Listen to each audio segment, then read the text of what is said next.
Have any of you ever seen someone and just wished you could help them? It could be anything at all, just a little bit. Like, just something you know that would help them out. For me, this is a common occurrence in my life. Hi, I'm Ben Berman. I'm here to talk to you about my passion of helping those in need. Growing up in such a fortunate and entitled lifestyle, we begin to forget about the common problems around the world.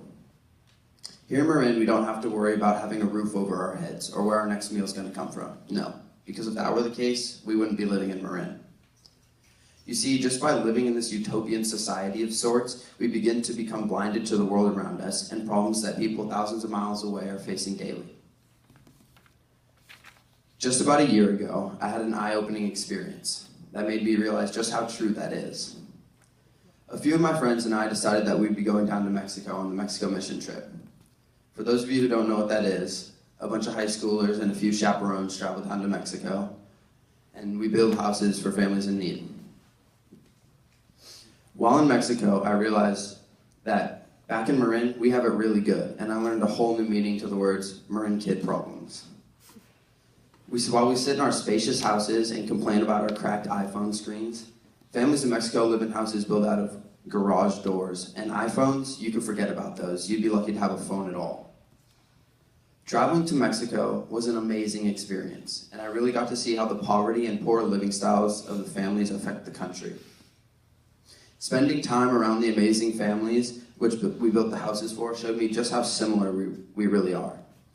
We all strive to be happy, and we all strive to be successful. But how successful can you be when you're born into a situation that allows for little success? I believe that if the successful people in the world lend a helping hand to those who need it, anyone can be successful. Tupac once said, "Did you hear about that rose that grew from a crack in the concrete? Proving nature's laws wrong, it learned how to walk without having feet. Funny it seems, but by keeping its dreams, it learned to breathe the fresh air. Long live the rose that grew from concrete."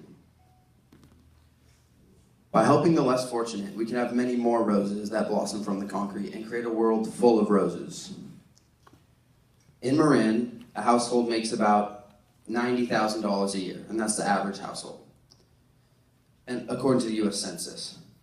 While a family in Mexico would be lucky to make around $10,000. And on top of the lack of money, families in Mexico, most of them don't have electricity or running water. So as people with plenty of money, electricity, and running water, the least we can do is lend a helping hand. As you might be able to tell by my manner of speech, helping others in need is something I'm truly passionate about. My experience in Mexico has changed me and helped me realize what I want to do later in my life, whether it be a career path or not. John Wooden, a famous UCLA men's basketball coach, has a quote that really resonates with me. And it goes, "You cannot live a perfect day until you do something for someone who will never be able to repay you." Just think about that for a second. He's saying that you will never in your life have a perfect day until you do something for someone who will never have any way of giving back to you. That's like cool to think about. It seems like a lot at first, like doing something that no one will ever be able to repay you for, but it could be just a simple act of kindness. Like giving $1 to that homeless guy on the street. He's never going to be able to pay you for that.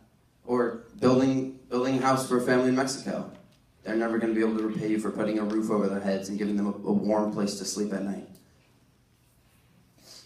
So for me, I hope that throughout my entire life, that I keep finding perfect days, and that I keep helping those in need. And, as a matter of fact, this Saturday, I'm starting my summer off trying to find that perfect day and going back to Mexico and building houses. So I urge you guys over the summer, find at least one perfect day.